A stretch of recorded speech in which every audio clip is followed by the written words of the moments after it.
Good morning, it's Mary here.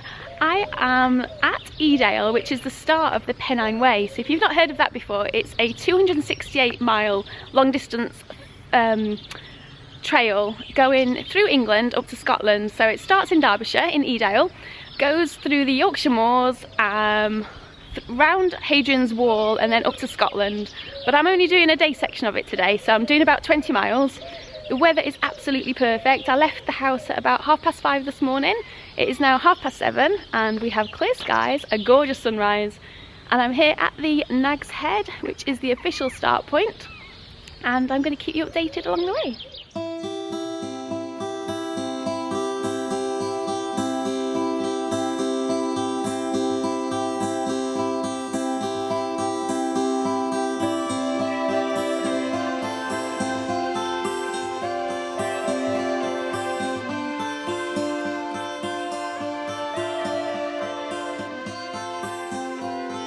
Before it gets too steep, which it will do very soon, I thought I'll give you a little bit of history about the Pennine Way. And this would not exist if it wasn't for a chap called Tom Stevenson. So he was a journalist and also, I believe, worked for the Daily Herald newspaper in England. And he was an avid walker, and they received a letter from two American ladies in 1935 asking if there was any long distance walks in England or walking holidays like the Appalachian Trail in the US. And he then decided to take it upon himself to try and find a route. So he put out a post asking for a long green trail in England, and if anyone knew of any, from the Peaks to the Cheviots up in Scotland. And he wanted this Pennine Way. So he, I think, secretly wanted to open up the moorlands, which were previously inaccessible. So it was all private land, so you couldn't actually walk through it. So he got there in the end. I mean, this was 1935 and it took about 30 years for things to start moving. But yeah, this Pennine Way would not be here if it wasn't for that chap.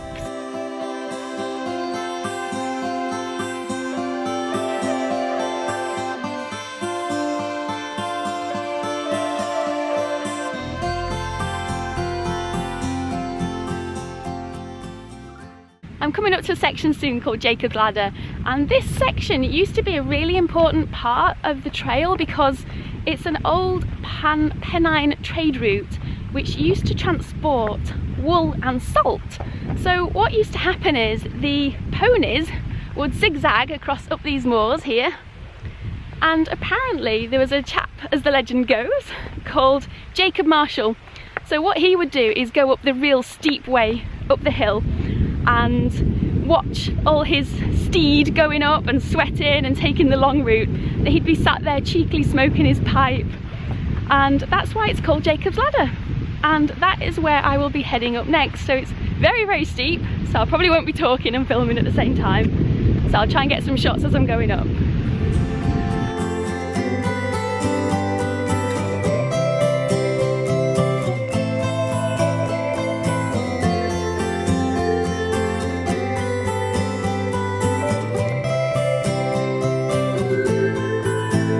So the coat has come off, I have tightened my backpack straps, had a Cliff Bar, and I'm ready now to start hiking up Jacob's Ladder.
last of the snow.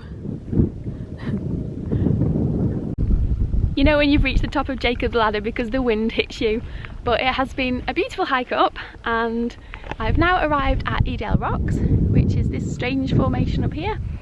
And anyone that's hiking the Pennine Way, just be aware that the first few miles really bop you on the nose from the start. It is uphill nearly the whole way, but it has been very exhilarating and the weather couldn't be better.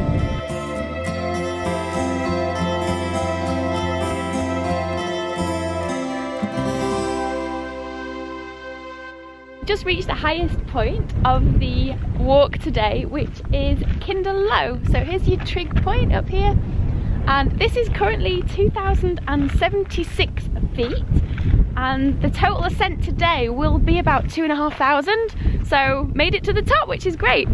And the Pennine Way used to actually go across Kinder Scout, which is the really high part on the trail, but due to erosion what they've actually done is rerouted it, so you're not actually going over there anymore. So this is the new route.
So I'm about halfway around now, and let me show you these absolutely stunning views.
These are the slab stones to Mill Hill, where there's no mill and no hill. And then it goes on to Featherbed, Moss, and then it eventually ends up here. Wainwright actually remarked that no one has a kind word to say about it, and no wonder, for it does nothing to earn it. All the slab stones from Mill Hill has now finished, and it's back onto a gravelly track. And then you come across this surreal sight, which is all the cars on the moor parked up, which is the A57, also known as the Snake Pass, which seems to be the first road to close as soon as there's any bad weather in the UK.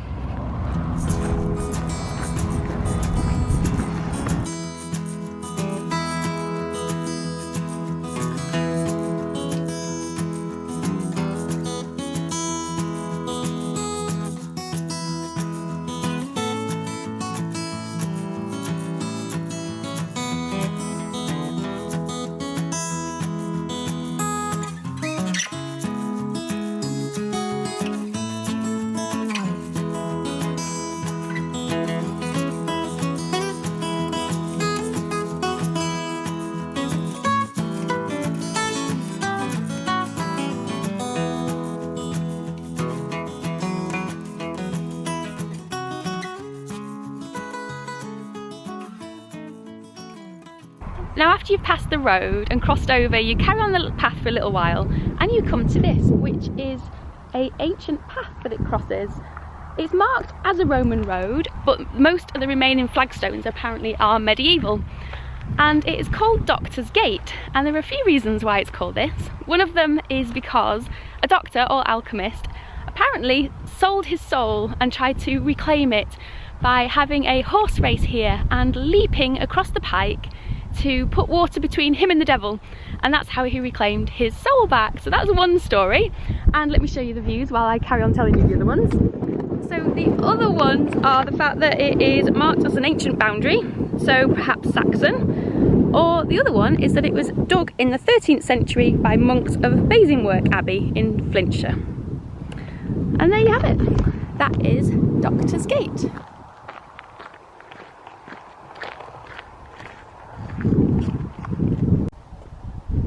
So once you pass Doctor's Gate, you carry on the way, which is also known as Devil's Dike, and what you do here is carry on these stone slabs and up this dike here.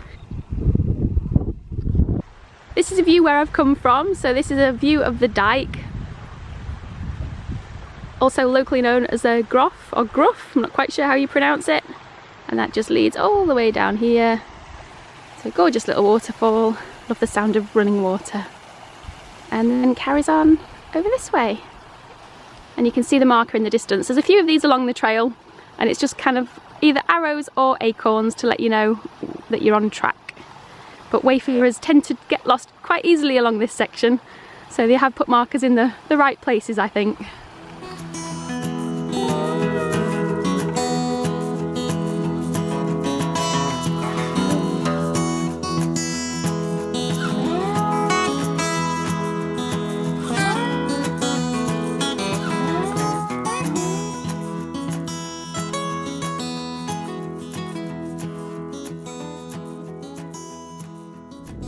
I've decided to take a bit of a detour off the Pennine Way, which is about 2 miles west from the A57 Snake Pass, to come and visit a crash site from 1948.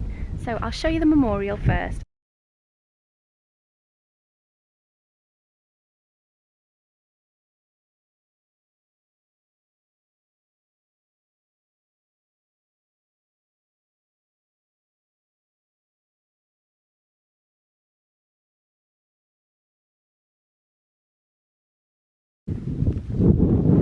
So this is the wreckage site of a West American B-29 Superfortress aircraft named Overexposed, and I believe there was 13 people that died, so all of them were killed when they crashed up here.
Alfred Wainwright in his guidebook thought the hill an unfriendly and cheerless place, and a Huddersfield man took umbrage to this and wrote in saying he wasn't very happy. So Alfred Wainwright then decided that something, however unattractive, is always loved by someone. But it is quite bleak up here. It is very windy, so you might not be able to hear me very well. But it's not too bad because it is still quite sunny.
The route of the Pennine Way goes through landscapes that inspired so many different writers and authors. We've got the Brontes, William Wordsworth, Charles Kingsley, so let me just show you the views here.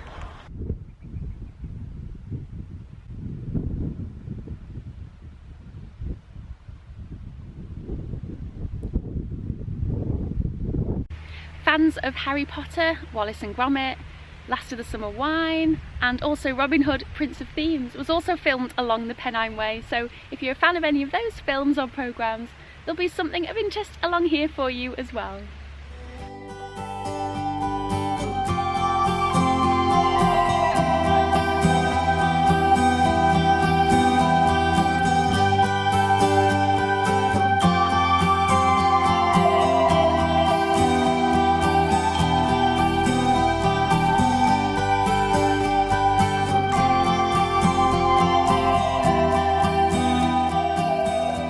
So I've just been doing the final descent now, so I have come from all the way up there and now I am heading down this steep bit which goes all the way through there and over to Torside Reservoir, and then that will be the end point near Crowden.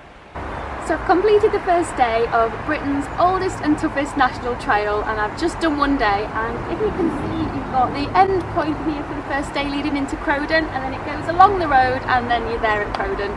If you're interested in ticking off anything off a bucket list, and I will confess I have made a list because I will not remember all these items, along the Pennine Way you've got England's highest waterfall above ground, which is Hardraw Force, the highest pub, which is Tan Hill Inn, the coldest place in the country, which is Crossfell, the highest road, which is Great Dunfell, the longest canal, which is the Leeds and Liverpool Canal, highest, deepest, longest canal tunnel, which is Standedge Tunnel, and one of Yorkshire's 3 peaks.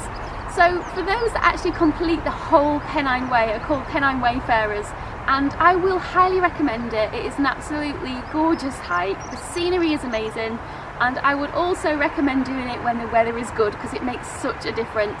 Hiking what I've done today in the rain would probably not be so much fun. But I hope you've enjoyed the video, and I will look forward to seeing you next time. Goodbye!